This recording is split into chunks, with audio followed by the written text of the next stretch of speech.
Hello and welcome. My name is Agus Obame, your friend for a greater Nigeria and the best things of life.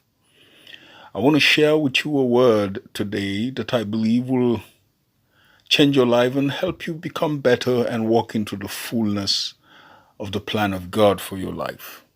I'll take my reading from the book of Psalm, chapter 27 and verse 13. King David, who is also known as the Great Shepherd and the Psalmist, said, and I quote, "I had fainted unless I had believed to see the goodness of the Lord in the land of the living." Unquote. I read that verse again because it's a very important verse and there are lessons in there that I want to share with you. I had fainted unless I had believed to see the goodness of the Lord in the land of the living. What King David is saying here is that he did not faint, not because there were no challenges. He did not faint, not because there were no difficulties. He did not faint, not because there were no times when he felt like giving up, when he felt like throwing in the towel, like surrendering to discouragement and forgetting the whole deal and forgetting the whole business of becoming the king of Israel. He had all those challenges. He had all those difficulties. As a matter of fact, he was anointed to become the king of Israel as a lad, and his brothers hated him for that because they expected it was going to be one of them, not David, certainly. And yet it was David that was chosen, so they hated him. The sitting king, King Saul, also hated him and mobilized the entire army of Israel against David. David had to abandon his family.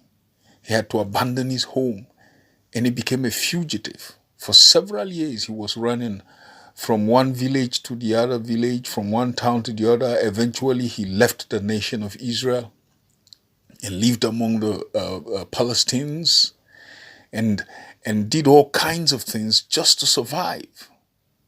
So he had challenges, he had difficulties, even though God had anointed him through Prophet Samuel to become the king of Israel.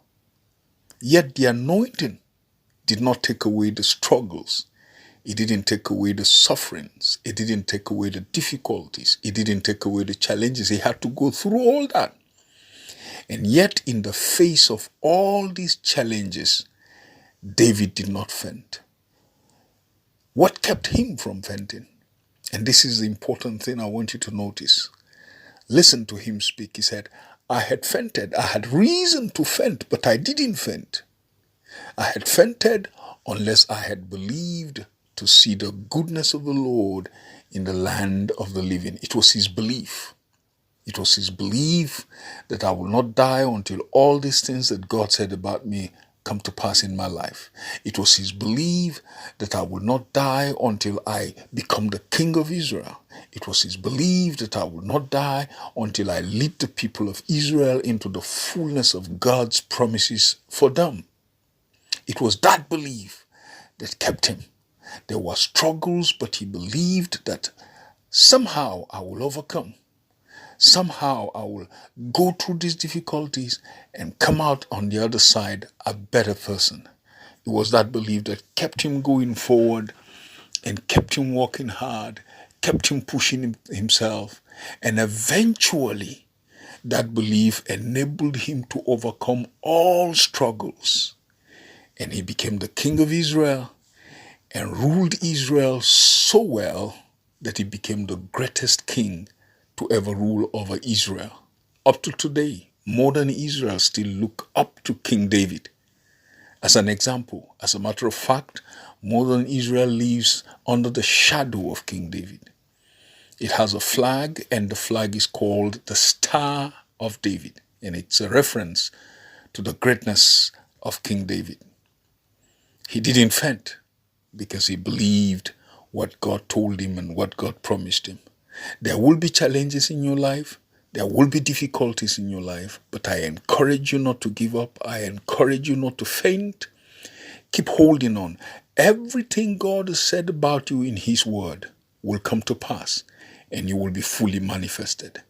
Once again, my name is Agusu Bamei, and I'm your friend for Greater Nigeria and the best things of life.